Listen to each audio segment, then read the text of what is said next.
Marcus kicked a pebble down the cracked sidewalk, his worn yellow hoodie hanging loose on his skinny frame. The afternoon sun beat down on the suburban street where identical brick houses lined up like soldiers. His backpack felt heavy with homework, but his mind was somewhere else. "Hey, Mrs. Johnson," he called out to the elderly woman struggling with her garbage can. Without breaking stride, he jogged over and grabbed the handle. "Let me help you with that." "Oh, Marcus, you're such a good boy," Mrs. Johnson said, patting his arm. "Just like your grandmother was good to everyone. How's your mama doing with those 2 jobs?" "She's hanging in there." Marcus dragged the can to the curb. "You need anything else before I head home?" "No, dear. But here." She pressed a $5 bill into his hand. "For your savings." Marcus tried to refuse, but Mrs. Johnson wouldn't hear of it. He carefully folded the bill and tucked it into his pocket, mentally adding it to his stash in the tin can under his bed. Every dollar counted. As he continued down the street, Marcus noticed something odd. Mr. Thomas, the elderly gentleman who lived 3 houses down, was standing in the middle of the sidewalk in his usual crisp suit, looking confused. This wasn't normal. Mr. Thomas was always purposeful, elegant, walking to the bakery every morning at exactly 8 a.m. for his coffee and croissant. Marcus slowed his pace, watching. Mr. Thomas turned in a circle, his white hair catching the sunlight. Something wasn't right. "Mr. Thomas?" Marcus called out. "You okay?" The elderly man looked at him with foggy eyes. "Bye. I'm not sure where." His voice trailed off, hands fidgeting with his suit lapels. Marcus felt his chest tighten. The lost look in Mr. Thomas's eyes was familiar, too familiar. He'd seen it in his grandmother's eyes during her final years. "Let me help you. So where are you trying to go?" "Home," Mr. Thomas said, his voice small. "I need to get home to Margaret. She's waiting for me." Marcus knew Mr. Thomas lived alone. He'd never seen anyone else at the house, but he played along. "I know where your house is. It's right over there." He pointed to the white colonial with the neat garden. "Want me to walk with you?" Mr. Thomas nodded, relief washing over his face. As they walked, Marcus noticed the older man's hands trembling slightly. "Margaret will be worried," Mr. Thomas muttered. "She always worries when I'm late." They reached the front door, and Mr. Thomas patted his pockets with increasing anxiety. "My keys. I can't find my keys. Is there a spare?" Marcus asked, already checking under the doormat. He found a key and opened the door. The house smelled of leather and old books. Everything was neat, organized, but there was a layer of dust on the surfaces that spoke of someone struggling to keep up with daily tasks. "Margaret!" Mr. Thomas called out. "Margaret, I'm home." Marcus's heart sank. He followed Mr. Thomas into the living room, where the elderly man stopped in front of a large photograph on the mantel. It showed a younger Mr. Thomas in a tuxedo, standing next to a beautiful woman in a wedding dress. "That's Margaret," Mr. Thomas said proudly. "Isn't she beautiful? We're celebrating our anniversary next week." The photograph was clearly decades old. Marcus swallowed hard, remembering how his grandmother would ask for her own long-dead husband in her final months. "Mr. Thomas, why don't you sit down? I'll get you some water." In the kitchen, Marcus found bills piled up on the counter, some unopened. As he filled a glass with water, he heard a crash from the living room. He rushed back to find Mr. Thomas standing over a broken vase, looking lost. I don't know what happened. Margaret usually cleans up these things." "It's okay. I got it." Marcus carefully picked up the pieces. "My name's Marcus, by the way. I live down the street." "Marcus," Mr. Thomas repeated, sitting heavily in his armchair. "You're a good boy, Marcus. Like my son Thomas Jr. He'll be home from college soon." Marcus had never seen a young man visit the house. He found a dustpan in the kitchen and cleaned up the broken vase, mind racing. Mr. Thomas needed help, but when Marcus had tried to tell adults about his grandmother's condition, they dismissed him as just a kid. "Hey, what's going on here?" a sharp voice demanded from the doorway. Marcus turned to see Mrs. Peterson, the neighborhood watch captain, standing there with her arms crossed. "Nothing," Marcus said quickly. "I was just helping Mr. Thomas. You shouldn't be in here." Mrs. Peterson cut him off. "Mr. Thomas, is everything okay?" "Of course," Mr. Thomas said smoothly, his confusion momentarily hidden behind years of social grace. Young Marcus was just. He trailed off, the fog returning to his eyes. "I think you should leave," Mrs. Peterson told Marcus. Mr. Thomas doesn't need kids snooping around his house. But he needs help, Marcus protested. He was lost outside, and he keeps asking for his wife. You're just a kid, Mrs. Peterson said dismissively. Mind your own business. Mr. Thomas is fine. Marcus looked at Mr. Thomas, who was staring at the wedding photo again, mumbling something about anniversary plans.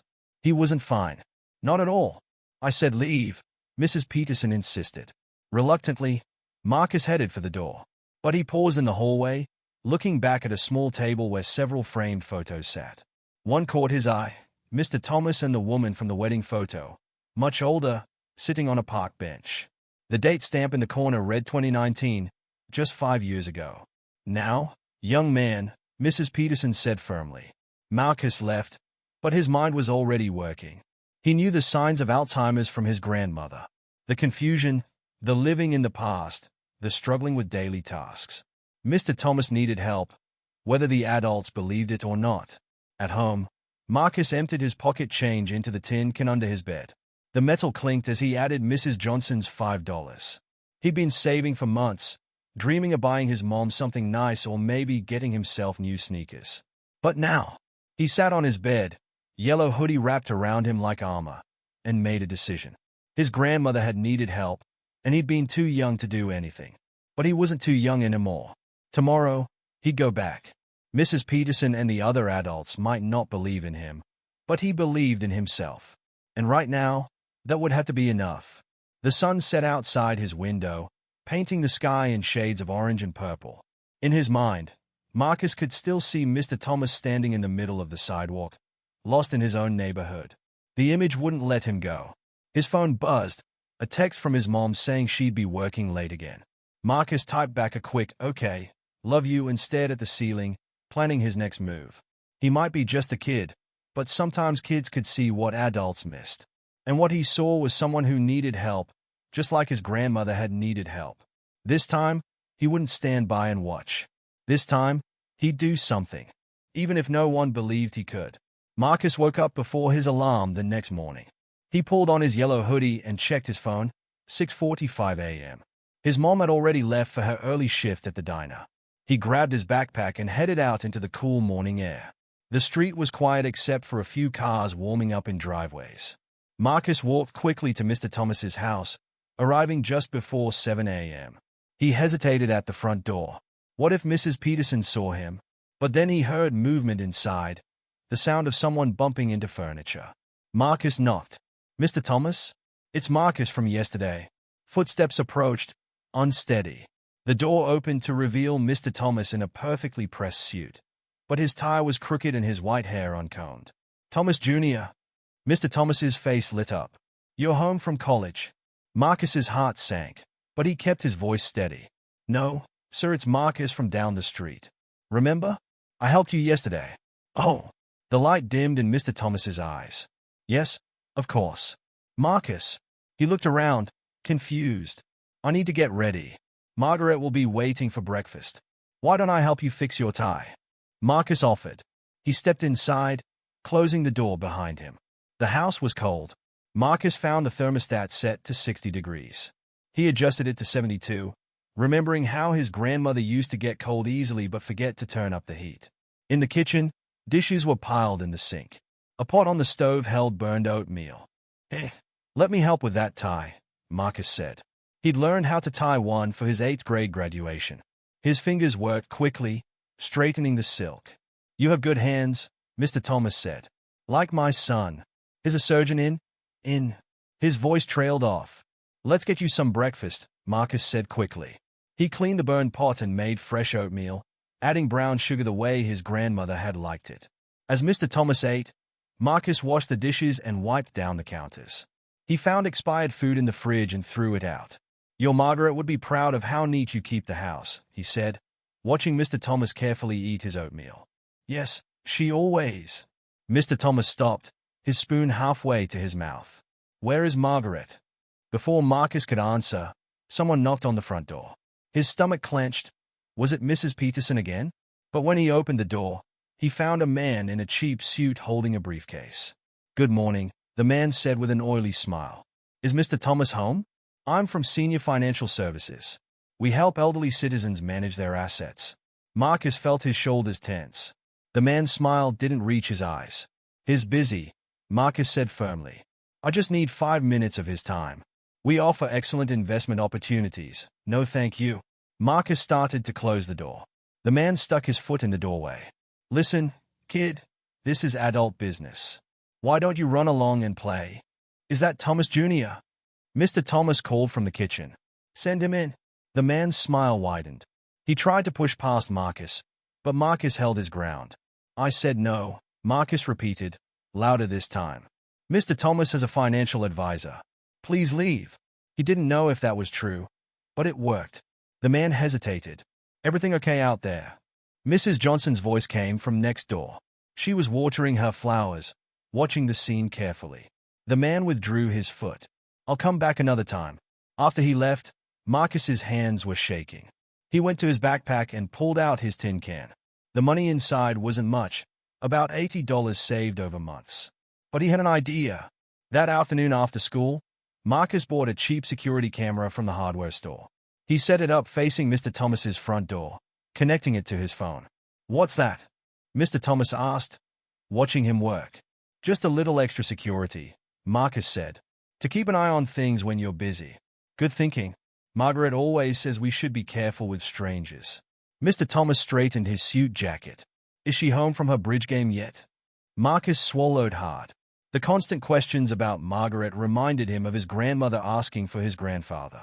Near the end, she'd ask for him every few minutes, each time feeling the loss fresh when told he was gone. Why don't we look at some photos? Marcus suggested. He'd found several albums in the living room cabinet. They sat together on the couch, Mr. Thomas pointing out pictures of his wedding day, his son's graduation, family vacations. In every photo with Margaret, his face softened with love. She'll be home soon, Mr. Thomas said, closing the album. We're having dinner at Giovanni's. It's our anniversary. Marcus checked his phone, 4:30 p.m. His mom would be starting her evening shift at the convenience store soon. Mr. Thomas, he said carefully, I need to go home for a bit. Will you be okay? Of course. Mr. Thomas stood, straightening his already straight tie. Margaret will be here any minute. Marcus hesitated. He couldn't leave Mr. Thomas alone like this, waiting for someone who would never come. Actually, I forgot. Margaret called earlier. She said she'd be home late tonight. Maybe we should postpone Giovanni's. Mr. Thomas's face fell. But it's our anniversary. I know. I'm sorry. Marcus felt awful lying, but watching Mr. Thomas get ready for a dinner that couldn't happen would be worse. He helped Mr. Thomas make a sandwich for dinner, then set up the TV to play an old movie. As he was leaving, Mr. Thomas caught his arm. You're a good boy, he said clearly, a moment of lucidity shining through. Like Thomas Jr. He used to help around the house too. Before. The fog returned to his eyes. Is Margaret home yet? Not yet, Marcus said softly. But I'll come back tomorrow morning to check on you. At home, Marcus did his homework at the kitchen table, his phone propped up showing the security camera feed. He watched 3 more people try Mr. Thomas's door over the evening. Each time, they left when no one answered. His mom came home at 11:30 p.m., exhausted from her double shift. You're still up? She asked, kissing the top of his head. Just finishing homework. Marcus closed his textbook, hiding the phone screen. Mrs. Peterson called me at work, his mom said, sitting down heavily. Said you were bothering Mr. Thomas yesterday. Marcus's stomach clenched. I was helping him, Mom. He has Alzheimer's, like Grandma did. He gets confused and people try to take advantage of him. His mom's face softened. Baby, I know you miss your grandma, but Mr. Thomas has family to look after him. No, he doesn't. His son's never here, and he keeps asking for his wife. But she's gone, and nobody's helping him. Marcus. His mom took his hand. You're 14. This isn't your responsibility. It wasn't my responsibility to help Grandma either. But I wanted to. I just wasn't old enough then. I'm older now. His mom was quiet for a long moment. Just be careful, okay? Don't get too involved. But it was already too late for that. As Marcus lay in bed that night, his phone lit up with motion alerts from the security camera. He watched Mr. Thomas walk out his front door in his pajamas, looking confused. Without hesitation, Marcus pulled on his yellow hoodie and shoes. He couldn't leave Mr. Thomas wandering the streets alone at night. The weight of responsibility settled on his shoulders as he headed out into the darkness. His mom was right. He was just 14.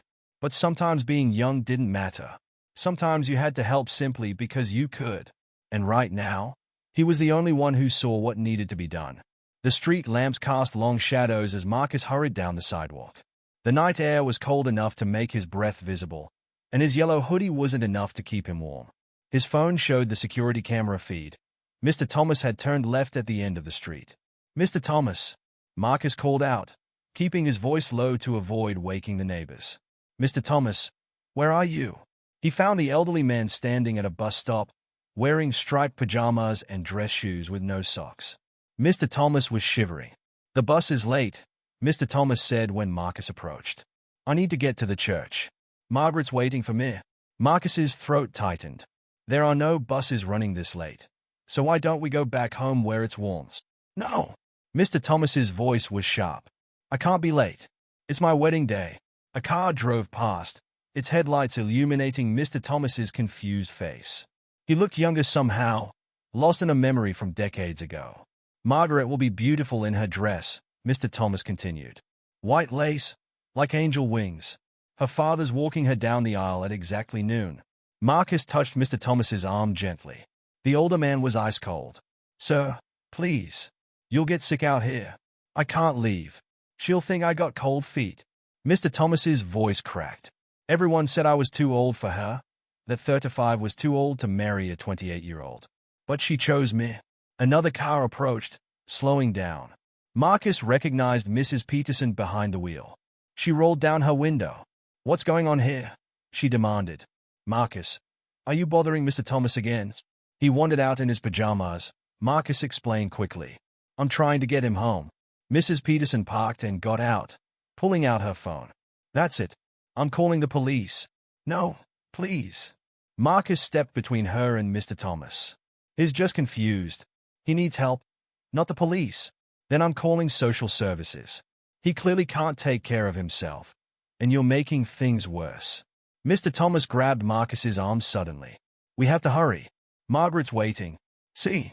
Mrs. Peterson held up her phone. "He needs professional help." "I know what he needs." Marcus's voice rose. "My grandmother had Alzheimer's too. The police and social services won't help. They'll just put him in a home where he'll be scared and alone. That's not your decision to make. You're just a child." "I'm not just a child. I'm the only one who's actually helping him." Their voices had gotten loud enough to wake the neighbors. Lights came on in nearby houses. Someone else was coming outside. Marcus's mom, still in her work uniform. "Marcus," she called out. "What are you doing out here?" "Mom, I can explain." But Mr. Thomas chose that moment to break away, running with surprising speed toward the main road. Marcus's heart jumped into his throat. "Mr. Thomas, stop."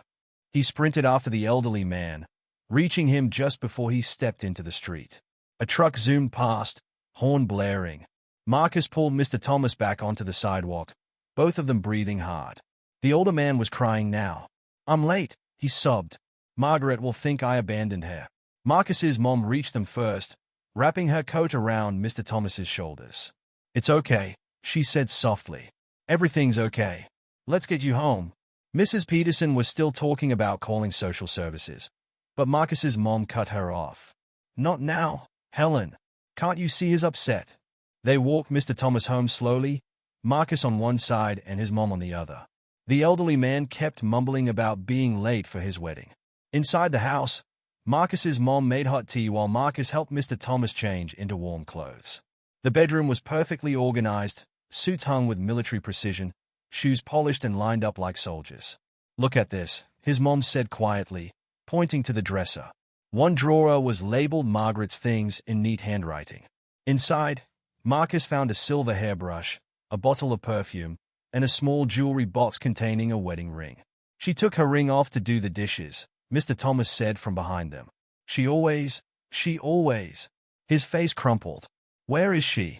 Why isn't she here?" Marcus's mom gathered Mr. Thomas into a hug as he broke down sobbing. Over his shoulder, she met Marcus's eyes. "I get it now," she whispered. "Why you've been helping him." They got Mr. Thomas settled in his chair with tea and a blanket. Marcus put on an old movie, Casablanca, which he found in a stack of well-worn DVDs. Margaret loves this movie, Mr. Thomas said, his voice hoarse from crying. We saw it on our first date. Dawn was breaking by the time Mr. Thomas fell asleep in his chair. Marcus's mom called in sick to both her jobs. We need to figure this out, she said, making coffee in the kitchen. He can't be alone anymore. I can take care of him, Marcus insisted. I've been doing okay so far. Baby, you're 14. You need to go to school, do your homework, have a life. I can do both. Please, Mom, don't let them put him in a home. His mom was quiet for a long moment, stirring her coffee. Have you tried contacting his son? I found some old letters with an address in London. I wrote to him last week, but no answer yet. What about social services? There's a 6-month waiting list for caseworkers. I already checked. His mom sighed. You really have been handling this, haven't you? I couldn't help Grandma. But I can help Mr. Thomas. She hugged him tight. You're a good boy, Marcus. Too good sometimes. She pulled back, looking serious. Okay, here's the deal. I'll help you look after Mr. Thomas, but you have to keep your grades up and tell me if it gets to be too much. Really? Really? Now go get ready for school. I'll stay with him today.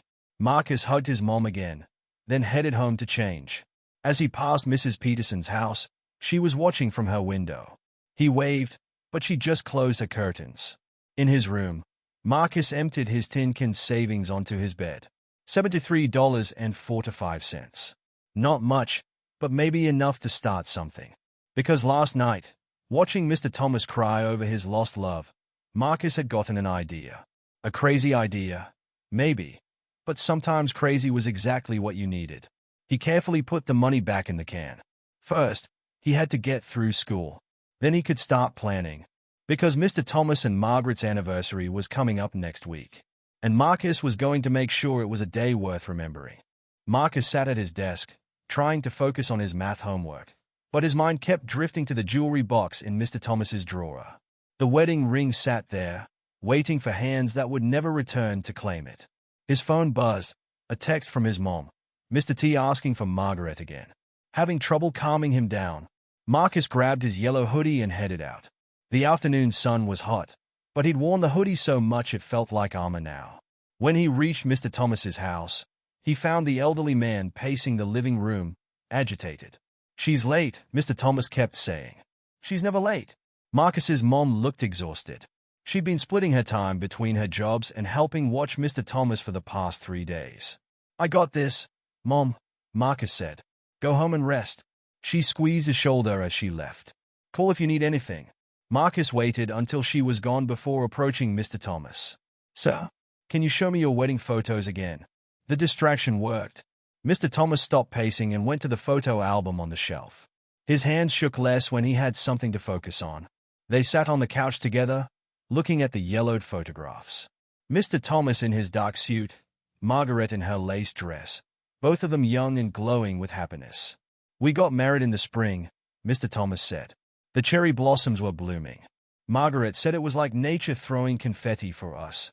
Marcus studied the photos carefully. The small church, the decorated altar, the way Margaret's veil caught the light. An idea began to form. Mr. Thomas, would you like to do something special for your anniversary? The elderly man's face lit up. Yes. I've been telling Margaret we should renew our vows. Show everyone our love is still strong after all these years. Marcus's heart twisted, but he kept his voice steady. That's a great idea. We could do it right here in your backyard. The backyard. Mr. Thomas frowned. But the church. The church is being renovated, Marcus said quickly. But your garden is beautiful. Margaret loves your roses. Remember? Mr. Thomas walked to the window, looking out at his carefully tended rose bushes. Yes, she does love the roses. But we'd need a minister, and guests, and... I'll take care of everything, Marcus promised. You just focus on looking sharp in your best suit. That evening, Marcus counted his savings again. $73 wouldn't go far, but maybe. He called Mrs. Johnson first. She answered on the second ring. Mrs. Johnson? It's Marcus. I need your help with something for Mr. Thomas. He explained his plan. There was a long pause when he finished. Oh, honey, she said finally. That's either the kindest or the craziest thing I've ever heard. Maybe both, Marcus admitted. Will you help? Of course I will. And I know some others who will too, once they understand. Over the next few days, Marcus's plan slowly took shape. Mrs. Johnson spread the word through her church group. His mom talked to her co-workers at the diner. Even some of the neighbors who'd been skeptical started offering help. Mr. Thomas noticed the increased activity around his house but seemed pleased by it. Margaret always loved having company, he said, watching from his chair as Marcus and Mrs. Johnson cleaned the backyard. The hardest part was the ring. Marcus knew they needed one for the ceremony, but using Margaret's felt wrong somehow. He was struggling with this problem when an unexpected solution appeared. Use mine, his mom said one evening, slipping off her own wedding ring. Your father's been gone 5 years now. Time someone else got some joy from it. Marcus hugged her tight. You sure? I'm sure. Just be careful with his heart, baby. People with Alzheimer's still feel everything, even if they get confused about why they are feeling it. I know, Mom. I remember with Grandma. The next challenge was finding someone to perform the ceremony. The local ministers Marcus called were uncomfortable with the idea of a fake wedding. But then Mrs. Johnson suggested her brother, a retired drama teacher who'd done community theater for years. He'll understand the importance of the performance, she said, and is good with elderly people. Everything was coming together, but Marcus still felt uneasy. He was lying to Mr. Thomas, letting him believe in something that wasn't real. Was that really helping? He got his answer the next morning. Mr. Thomas was having a bad day, more confused than usual.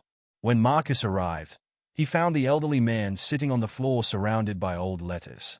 She's gone, Mr. Thomas said, his voice breaking. I know she's gone, but sometimes I forget, and then I remember all over again. And it hurts just as much as the first time. Marcus sat down next to him. Tell me about her. She loved to dance. Every Sunday after church, she'd put on records and make me dance with her in the living room. So it kept us young. Mr. Thomas picked up a letter, his hands trembling. The house is so quiet now. No more music. Marcus picked up one of the letters. The paper was thin with age. The ink faded. He could make out Margaret's elegant handwriting. My dearest love. We could have music at the ceremony, Marcus said carefully. What was your wedding song? Mr. Thomas's face softened with the memory. At Last by Etta James. Margaret said it was perfect because we found each other later in life. Marcus added it to his growing list. The ceremony was in 3 days, and every detail mattered. That afternoon, he went door to door in the neighborhood, explaining his plan and asking for help. Some people shut their doors in his face. Others listened but declined to participate. But slowly, surely, support grew. Mrs. Peterson was the biggest surprise. Marcus almost skipped her house, but she opened the door before he could walk away. I've been watching you, she said, these past weeks, helping Mr. Thomas. Maybe I was wrong about you. Will you come to the ceremony? She sighed. It's still not right, letting him believe in a fantasy. It's not fantasy, Marcus argued. His love for Margaret is real. The happiness he feels when he remembers her is real. Sometimes kindness matters more than facts. Mrs. Peterson was quiet for a long moment. Finally, she said, I have some old decorations in my attic. White streamers, fairy lights. They might work for a wedding. Marcus grinned. Thank you. That night, he couldn't sleep. He kept thinking about his grandmother in her final months, how she'd light up when talking about his grandfather, then crumple with grief when remembering he was gone. The cycle of remembering and forgetting, each time fresh and painful. His phone lit up with a text from his mom. Mr. T asking if Margaret likes lilies or roses for the ceremony. What should I tell him? Marcus thought about the garden, about the roses Mr. Thomas tended so carefully. Roses, he texted back. Always roses. 3 days until the ceremony. 3 days to create a moment of joy, even if it couldn't last. 3 days to prove that sometimes the kindest truth was letting someone hold onto their love, even if only for a little while. Marcus touched the wedding ring his mom had given him, now safely stored in his tin can. Soon it would have a new purpose, a new story to tell. Outside his window, the moon hung full and bright. Somewhere in the night, Mr. Thomas was probably dreaming of Margaret. And soon, for one afternoon at least, that dream would feel real again. The morning sun hadn't risen yet when Marcus started working in Mr. Thomas's backyard. His breath made small clouds in the cold air as he raked leaves and cleared space for chairs. The roses needed trimming, their thorns catching on his yellow hoodie. "You're here early," Mrs. Johnson called from over the fence. She carried a box of Christmas lights. "Thought we could string these up. Make it festive." Marcus took the box, careful not to tangle the wires. "Thanks. Is your brother still okay to do the ceremony?" "James is excited about it. Says it's better than community theater." She paused, watching Marcus untangle lights. "How's Mr. Thomas doing?" "Mom says he was up all night, polishing his shoes and pressing his suit. He keeps checking the weather forecast." They worked in comfortable silence, stringing lights between trees. The backyard slowly transformed. White streamers from Mrs. Peterson's attic fluttered in the morning breeze. The roses, freshly trimmed, stood ready for their moment. Inside, Marcus found Mr. Thomas already dressed in his suit, pacing the living room. "Marcus," he called out, "do you think we have enough chairs? Margaret's whole family is coming." Marcus's stomach twisted. "Don't worry, so we've got plenty of chairs. Mrs. Johnson is bringing extras from her church." "Good, good." Mr. Thomas straightened his tie for the 100th time. "And the music? Margaret wants to dance." "All taken care of. I downloaded your wedding song." Mr. Thomas stopped pacing, his face suddenly clear and focused. "You're a good boy, Marcus. Like Thomas Jr. He used to." The fog returned to his eyes. "Is Margaret up yet? She needs to start getting ready." Before Marcus could answer, his mom arrived with breakfast from the diner where she worked. "Fresh coffee and croissants," she announced. "Mr. Thomas, you need to keep your strength up for the big day." They ate in the kitchen, sunlight streaming through the windows. Mr. Thomas kept glancing at the stairs, as if expecting Margaret to come down any minute. The doorbell rang, more helpers arriving. Mrs. Peterson brought flower arrangements she'd made herself. Other neighbors carried folding chairs and tables. Someone from Marcus's mom's church group arrived with a small wedding cake. "The whole neighborhood's coming together," his mom said softly, watching people set up in the backyard. "You did this, baby." Marcus shook his head. They just needed a reminder that Mr. Thomas is part of our community too. The morning passed in a blur of activity. Tables were arranged, chairs set up in rows, lights tested. Mrs. Johnson's brother James arrived in a black suit, carrying a folder of notes. "I've been practicing," he told Marcus. "Found some beautiful words about enduring love. And don't worry, I'll follow his lead if he gets confused." Around noon, Marcus went to check on Mr. Thomas and found him standing in front of his bedroom mirror, tears running down his face. "Sir, what's wrong?" "The flowers," Mr. Thomas whispered. "I forgot to order Margaret's bouquet. She loves white roses." "How could I forget?" Marcus touched his arm gently. "It's okay. Look outside." They went to the window. In the backyard, white roses from Mr. Thomas's own garden had been carefully arranged into a bouquet, tied with a silk ribbon Mrs. Peterson had donated. "See, everything's ready." Mr. Thomas wiped his eyes. "I just want it to be perfect for her. After all these years, she still takes my breath away." Marcus swallowed hard. "Tell me how you met." "At the library. I was 40, set in my ways. She was working at the reference desk, helped me find a book on gardening. Said anyone who loved plants couldn't be all bad." Mr. Thomas smiled at the memory. "Took me 3 weeks to work up the courage to ask her to coffee. And she said yes. Said she'd been waiting for me to ask. We got married 6 months later. Everyone said we were rushing. But when you know, you know." He straightened his suit jacket. 40 years together wasn't enough. "I'd give anything for one more dance." Marcus checked his phone. 2 hours until the ceremony. People were already starting to arrive, dressed in their Sunday best. His mom pulled him aside. "Baby, are you sure about this? It's not too late to call it off. Look at him, Mom. He's happy. Really happy. Not just confused happy." She hugged him tight. "You've got the biggest heart, just like your grandma. But remember what we talked about? He might crash hard after." "I know. But isn't a moment of joy worth it?" The afternoon sun hung low in the sky, casting long shadows across the transformed backyard. White chairs gleamed in neat rows. Fairy lights waited to be switched on. The cake sat proudly on a table covered in Mrs. Peterson's best tablecloth. Marcus found Mr. Thomas in the study, holding Margaret's wedding ring from the jewelry box. "Should I give her this one again?"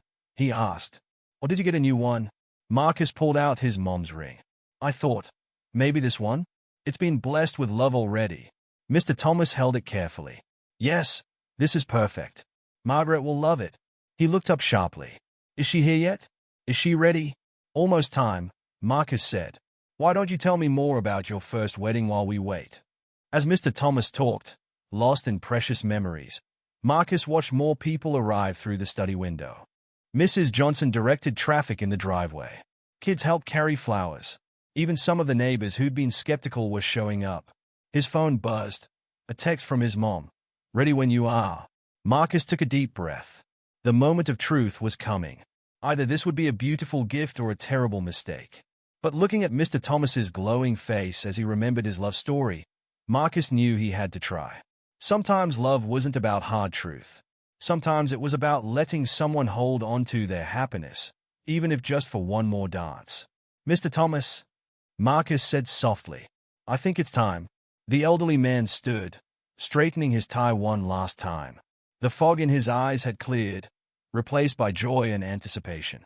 Outside, the fairy lights began to twinkle as the sun set. Music started playing softly, not the wedding song yet, but soon. Everything was ready. Marcus offered his arm to Mr. Thomas, just as he had done for his grandmother when she needed support. "Shall we?" he asked. Mr. Thomas took his arm, standing tall and proud. "Yes, Margaret's waiting." Together, they walked toward the back door, toward the ceremony that would either heal or break a heart. But in that moment, watching Mr. Thomas smile, Marcus knew that love was always worth the risk, even if it could only last for one perfect afternoon. The back door opened onto a transformed world. Fairy lights twinkled in the growing dusk, turning Mr. Thomas's garden into something from a dream. White roses glowed softly against deep green leaves. Rows of chairs held familiar faces. Neighbors, church members, friends, all turned to watch as Marcus led Mr. Thomas down the makeshift aisle. Mrs. Johnson's brother James stood at the front, Bible in hand, looking properly ministerial in his black suit. He nodded gravely as they approached. "Beautiful evening for a renewal of vows," he said, his theater-trained voice carrying just the right note of dignity. Mr. Thomas gripped Marcus's arm tighter. "Where's Margaret? She should be here by now." Marcus's heart raced. This was the moment that could break everything. But before he could speak, soft music began playing, at last by Etta James. Mr. Thomas's face transformed. He turned toward the back of the garden, where Marcus's mom now stood. She held the white rose bouquet and wore a simple cream-colored dress borrowed from Mrs. Johnson. "She's beautiful," Mr. Thomas whispered. "Just like the day we met."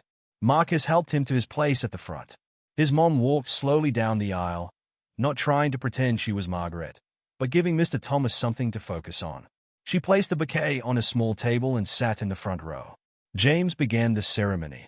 "We are gathered here today to celebrate love, a love that has endured through 40 years of joy and sorrow, laughter and tears." Mr. Thomas stood straighter, his eyes fixed on some point in the distance where, perhaps, he saw Margaret as she had been. "Love," James continued, "is not just about the grand moments. It's about every small kindness, every shared smile, every quiet understanding. It's about tending roses together and dancing in the living room on Sunday afternoons." Several people in the audience wiped their eyes. Mrs. Peterson, sitting near the back, dabbed at her face with a handkerchief. "Mr. Thomas," James said gently, "would you like to share your feelings about your Margaret?" The elderly man's voice came clear and strong. "Margaret is my North Star. Every morning for 40 years, I've thanked God for bringing her into that library. She says I saved her from a life of lonely books, but she saved me from a life of lonely gardens. She taught me that love grows like roses. It needs patience, care, and sometimes you get pricked by thorns, but the bloom is always worth it." Marcus felt tears running down his face. He wasn't alone. Nearly everyone was crying now. "The ring?" James prompted. Marcus stepped forward with his mother's ring. Mr. Thomas took it with trembling fingers. "With this ring," he said, "I renew my promise to love you, honor you, and cherish you, until death parts us again." His voice broke on the last word. For a moment, the fog seemed to clear from his eyes. He looked around at the gathering, at the lights and flowers, at Marcus standing beside him. "She's not here," he whispered. "She's been gone for 5 years." Marcus's heart stopped, but then Mr. Thomas smiled through his tears. "But she is here, isn't she? In every rose I tend, every song that plays, every memory we shared. She's here in all of you, coming together to help an old man remember his love." He slipped the ring onto his own finger, next to his original wedding band. "I love you, Margaret," he said to the evening air. "Thank you for 40 beautiful years." James, fighting back his own tears, said, "By the power of love that transcends all boundaries, even time itself, I pronounce this renewal of vows complete. May your love continue to bloom like the roses you tended together." The gathering burst into applause. Mrs. Johnson started the music again, at last playing through borrowed speakers. Mr. Thomas turned to Marcus. "Would you help an old man have one last dance with his Margaret?" Marcus led him to the cleared space in front of the chairs. Mr. Thomas closed his eyes as the music played, swaying gently, holding his arms as if Margaret was there. Others joined them, Marcus's mom dancing with Mrs. Johnson's brother, couples from the neighborhood, even some of the kids attempting slow dance steps. "Thank you," Mr. Thomas said softly to Marcus, "for understanding that love doesn't end just because someone's gone." The fairy lights twinkled brighter as darkness fell. People ate cake and shared stories about Margaret, how she'd helped at church bake sales, taught Sunday school, always had time to listen to a neighbor's troubles. "Remember when she organized that block party?" Mrs. Peterson said. "Made everyone bring their favorite dessert. Said a neighborhood that eats together, stays together." More stories flowed. Margaret coming to neighborhood association meetings with homemade cookies. Margaret starting a small library in her living room. Margaret tending to sick neighbors and celebrating others' joys. Mr. Thomas sat in his chair, smiling as he listened. The fog had returned to his eyes, but the joy remained. "She'll be home soon," he said to no one in particular. "She just loves a good party." As the evening wound down, people began to leave. They hugged Mr. Thomas, thanked him for sharing his love story. Many stopped to squeeze Marcus's shoulder or whisper words of praise. The last to leave was Mrs. Peterson. She stood awkwardly by her car for a moment before speaking. "I was wrong about you, Marcus. What you did here, it was a gift. Not just to Mr. Thomas, but to all of us. Sometimes we forget what matters." After everyone left, Marcus helped Mr. Thomas inside. The elderly man was tired but happy, humming at last under his breath. "Did Margaret enjoy the party?" he asked as Marcus helped him to his chair. "Yes, so she loved every minute." "Good. She worked so hard. She deserves some fun." Mr. Thomas yawned. "Maybe she'll make pancakes for breakfast tomorrow. She makes the best pancakes." Marcus turned on the TV to an old movie channel. "Get some rest, sir, it's been a big day." Outside, his mom was gathering up the last of the decorations. The fairy lights still twinkled, casting soft shadows on the roses. "You okay, baby?" she asked. Marcus looked back at the house, where Mr. Thomas was dozing in his chair, still wearing his suit, still smiling. "Yeah," he said. "I think I am." His phone buzzed in his pocket. A new email. Probably spam, but he checked anyway. His heart stopped when he saw the sender, Thomas Matthews Jr., London, UK. "Mom," he called out, his voice shaking. "I think Mr. Thomas's son finally wrote back." Marcus stared at his phone screen, the email from Thomas Matthews Jr., glowing in the darkness of Mr. Thomas's backyard. His mom leaned over his shoulder as he opened it. "Dear Marcus," he read aloud, "I apologize for my delayed response. Your letter about my father was unexpected. I've been away on a surgical mission in rural India with limited internet access. Is he really that bad? The last time we spoke, he seemed fine. Just a little forgetful." The email went on, asking for details about Mr. Thomas's condition. No mention of coming home, no urgent concern. Just questions. "He doesn't understand," Marcus said, looking at his mom. "Mr. Thomas needs him here, not questions from halfway around the world." "Right back," his mom said. "Tell him everything." Inside, Mr. Thomas was still sleeping in his chair, the TV playing quietly.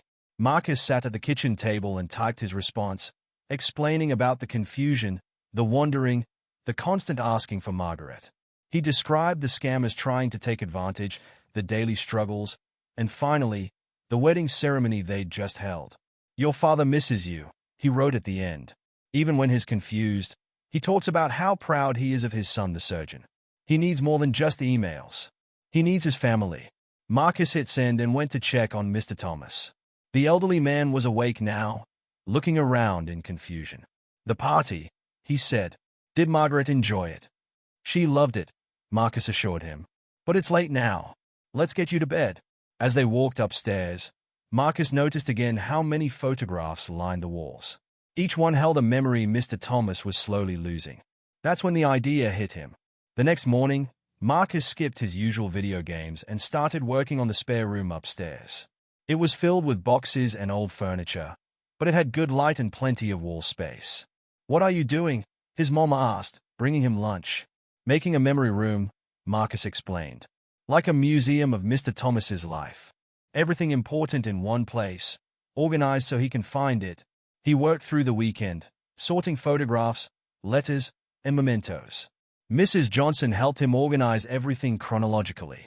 Mrs. Peterson, still making up for her earlier skepticism, donated cork boards and picture frames. They created sections: childhood, college years, career, meeting Margaret, marriage, family. Each photo got a label with names, dates, and a brief description. "Look what I found," his mom said, pulling a dusty record player from a box. "And all their old records, too." They set up the record player in one corner with Mr. Thomas's favorites, Etta James, Frank Sinatra, the music he and Margaret had danced to over the years. Marcus used his phone to research Alzheimer's care. He learned about creating memory books and using visual cues to help with daily routines. Every detail mattered. When everything was ready, he brought Mr. Thomas upstairs. "I have something to show you." So the elderly man stepped into the room and stopped. His eyes moved from photo to photo, taking in the visual timeline of his life. That's me at Harvard," he said, pointing to a graduation photo. "And there's the house I grew up in." And he stopped at the photo of him and Margaret at the library where they met. "Your love story," Marcus said softly. "All in one place." Mr. Thomas moved slowly around the room, touching frames gently, reading labels. He stopped at the record player. "Margaret loves to dance," he said. "Every Sunday after church." Marcus put on, at last. The familiar notes filled the room.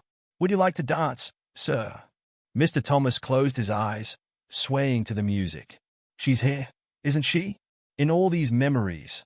"Yes, sir, she's here." They set up a routine. Every morning after breakfast, they'd spend time in the memory room. Sometimes Mr. Thomas would tell stories about the photos, his mind clear and focused. Other times he'd just sit and listen to music, lost in memories only he could see. Marcus added new elements based on his research. A daily schedule with photos instead of words. Color-coded labels for different periods of life.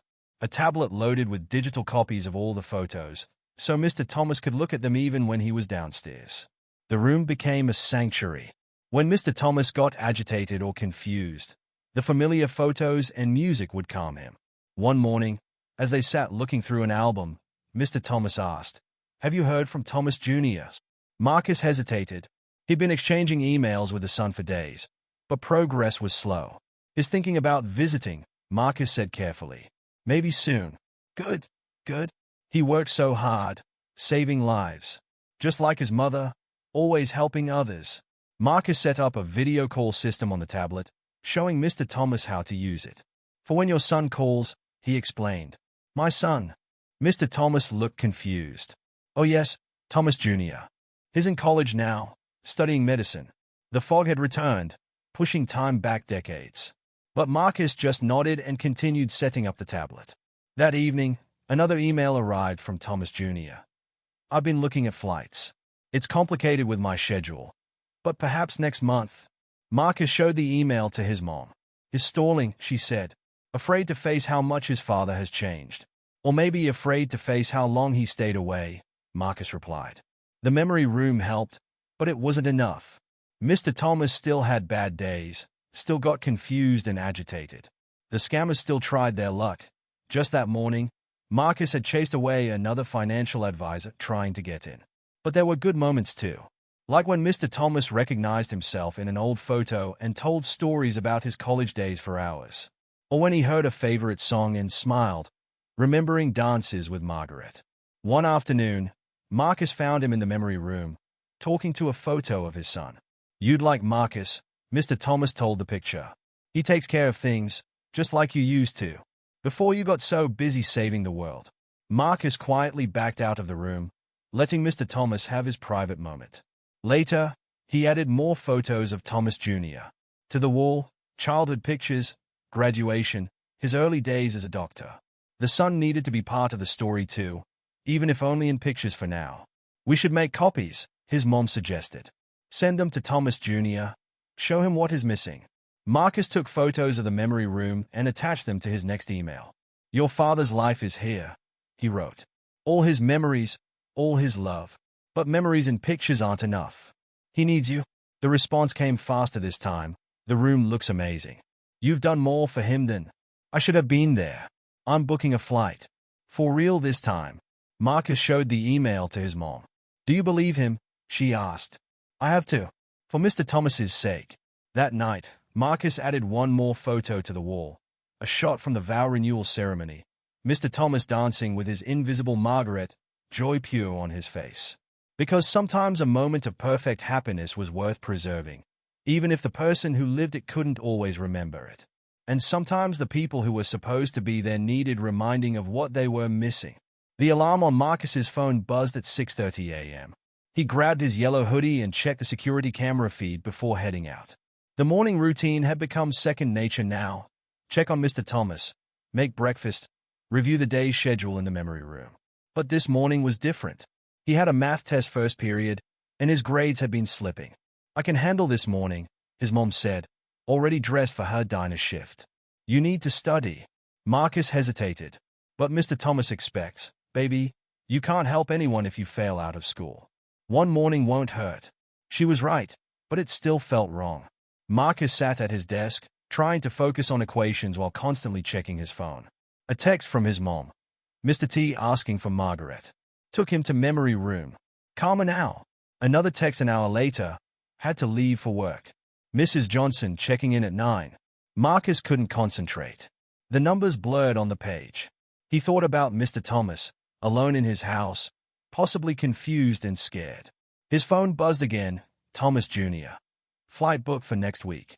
Are you sure you can handle things until then?" Marcus stared at the message. Handle things?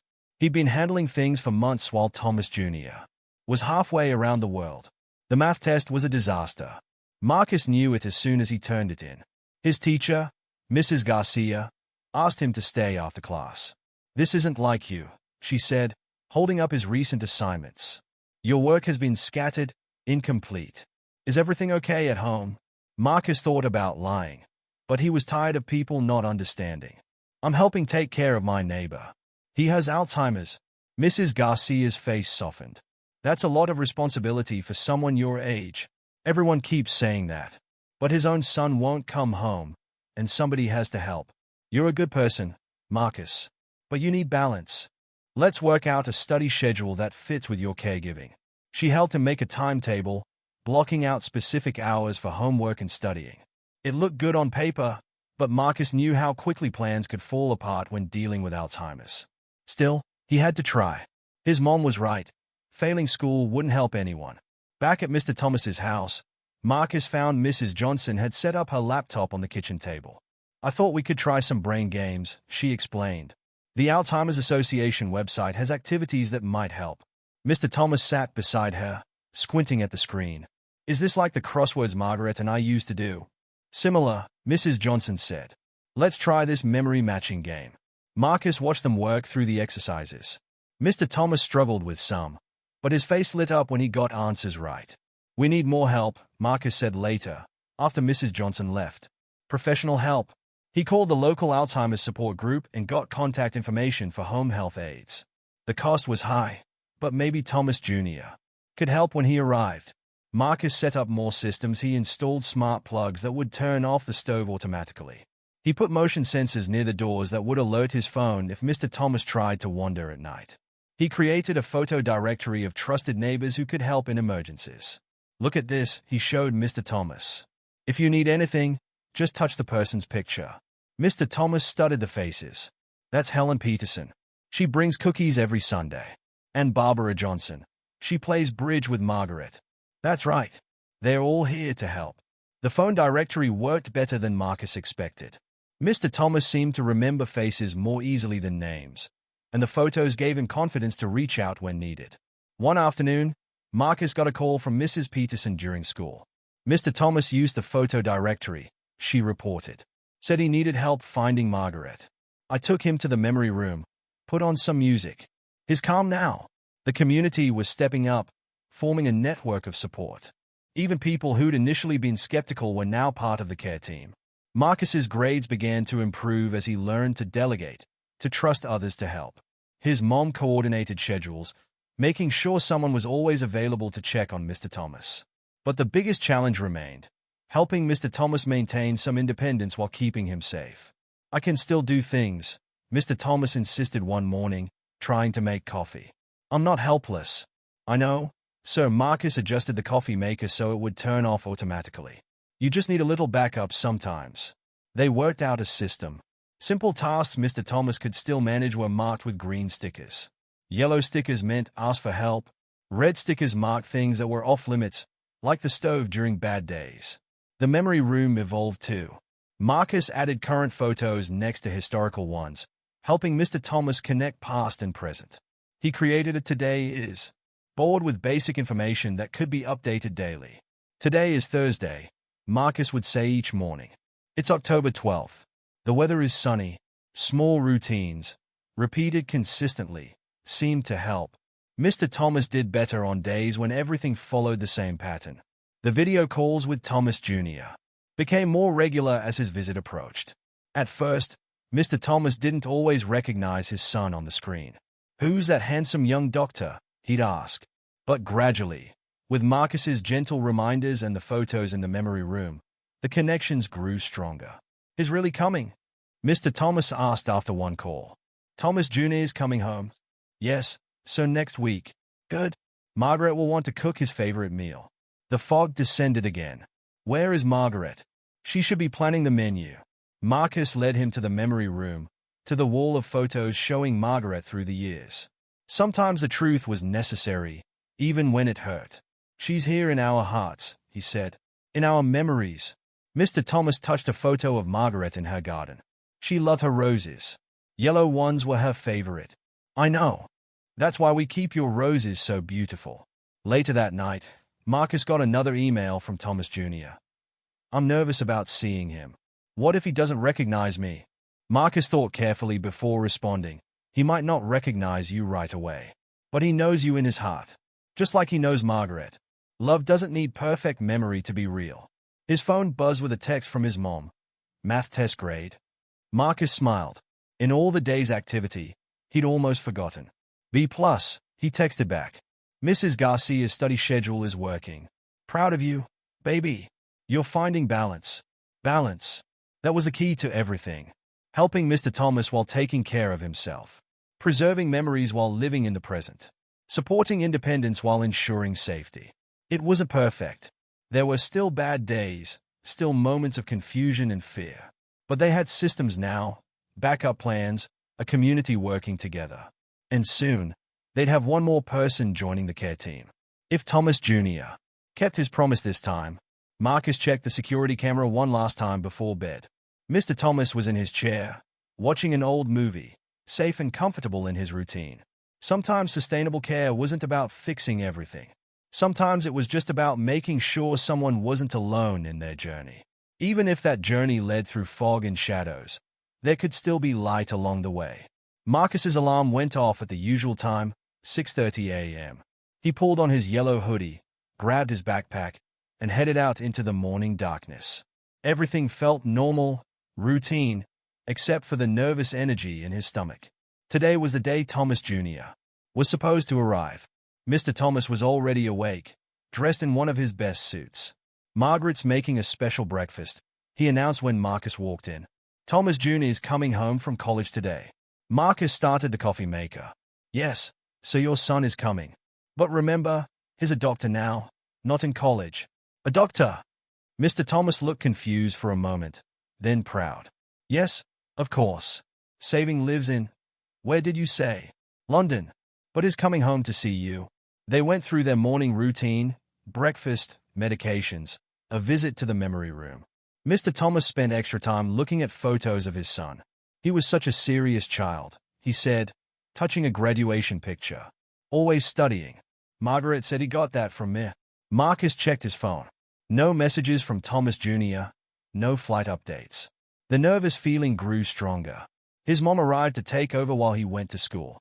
Any word? She asked quietly. Marcus shook his head. He's supposed to land at 10. You should go to school. I'll text if anything happens. School dragged by impossibly slowly. Marcus checked his phone between every class. Nothing. At lunch, finally, a message landed safely. Getting rental car. Be there soon. Marcus showed the text to his mom. Want me to pick you up early? She offered. No. Marcus squared his shoulders. If he's really coming, he needs to see how things work normally. No special arrangements. The afternoon felt endless.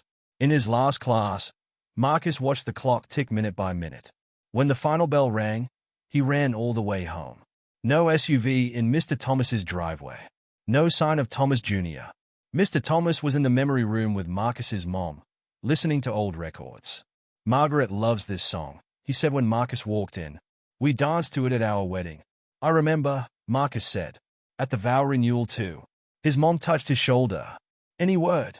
Before Marcus could answer, Mrs. Johnson appeared in the doorway. There's a black SUV pulling into the driveway. Marcus's heart jumped. He ran to the window. A tall man in an expensive suit was getting out of the car.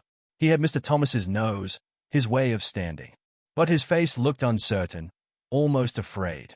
Should we go down? Marcus's mom asked. No. Marcus watched Thomas Jr. straighten his tie, a gesture so like his father's. Let him come up. Let him see.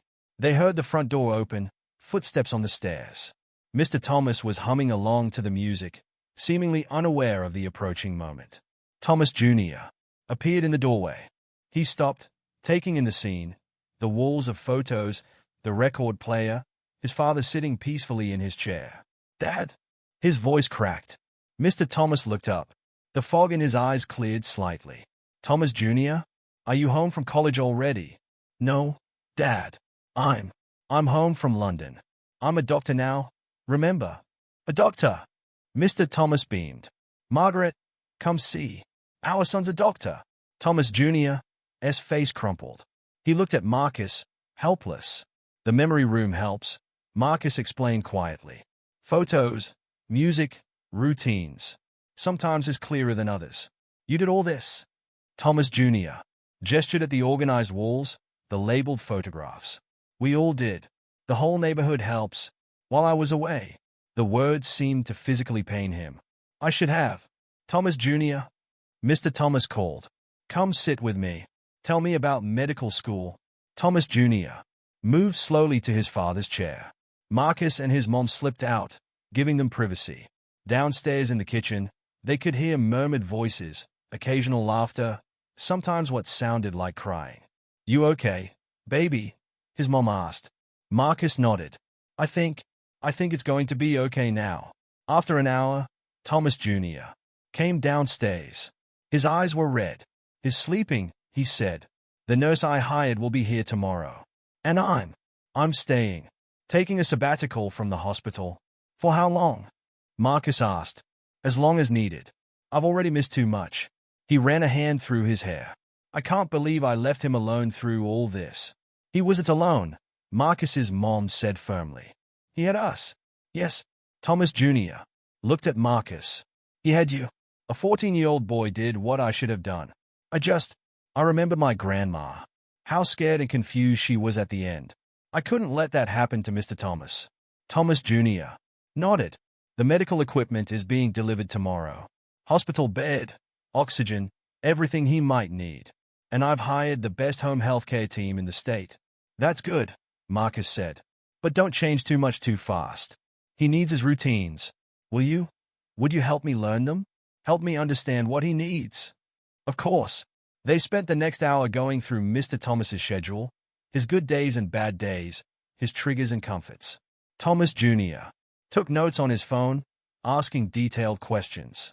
The memory room was genius, he said, using photos to ground him in reality while preserving his dignity. Sometimes he just needs to sit there and remember, Marcus explained, especially when he misses Margaret. I should have been here when she died. He needed me then too. Before Thomas Jr. left for his hotel, he handed Marcus an envelope. It's not enough, not nearly enough, but I want you to have it. Inside was a check with more zeros than Marcus had ever seen. Sir, I can't, please. Put it toward college. You have a gift for caregiving. The world needs more people like you. That night, Marcus sat in his room, looking at the check. His mom came in and sat beside him. That's a lot of money, she said. I didn't do it for money. I know, baby. She hugged him. You did it because you have a heart bigger than most adults I know. The next few weeks brought changes. Medical equipment arrived. Nurses came and went in shifts. Thomas Jr. learned his father's routines, added his own touches while respecting what worked. Mr. Thomas had good days and bad days. Sometimes he recognized his son instantly. Other times he called him doctor and asked when Thomas Jr. would be home from college. But he was never alone. Whether it was Thomas Jr., the nurses, or the neighbors taking turns, someone was always there. Marcus still visited every day after school. He'd find Mr. Thomas and his son in the memory room, looking at photos together, or in the garden tending roses. Margaret loved yellow roses, Mr. Thomas would say. I know, Dad, Thomas Jr. would answer. You gave them to her on your first date.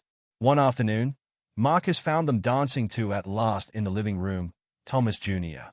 carefully supporting his father as they swayed to the music. Margaret and I used to dance every Sunday, Mr. Thomas said. I remember, Dad. She taught me to dance too. Remember?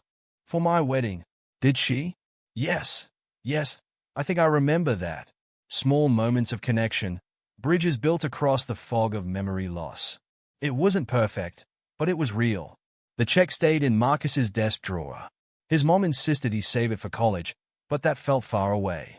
Right now, watching father and son rebuild their relationship day by day meant more than any amount of money.